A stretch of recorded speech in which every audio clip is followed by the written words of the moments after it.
Welcome back and thanks for staying with us. And a special welcome to viewers on OneSportMedia.com as well as TVJ International in the Cayman Islands. We begin up first this evening. We begin with the news that an accounting and customer service officer employed to the Caribbean Maritime University, CMU, has been arrested and charged following an investigation into alleged financial irregularities involving students' funds. Kevan Anthony Panton was charged yesterday following an investigation by the Financial Investigation Division, FID, and the Special Investigation Branch of the JCF. Prince Moore reports.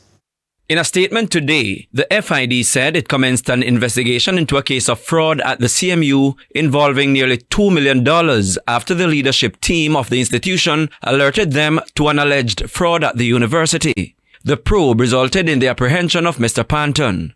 He has been charged with 14 counts of fraud, including embezzlement, engaging in a transaction involving criminal property, possession of criminal property, facilitating a transaction involving criminal property, falsification of accounts, and conspiracy to defraud. He was granted station bail in the sum of $700,000 and is scheduled to appear before the St. Andrew Criminal Court on July 6. The CMU said it detected irregularities in November 2024 during a period of system downtime at the university.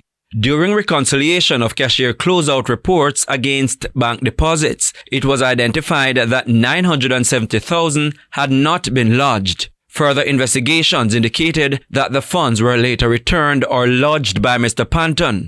However, the sequence of events remained inconsistent with expected cash handling practices.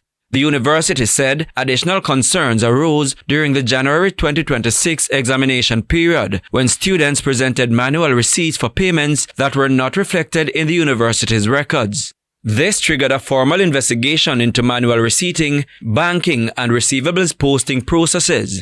The investigation revealed that the sequence of manual receipt books had been broken and that several receipt books remained unaccounted for. A total of $1.7 million could not be accounted for from the manual receipts reviewed. Of that amount, $552,000 has since been returned, leaving a current deficit of $1,149,500.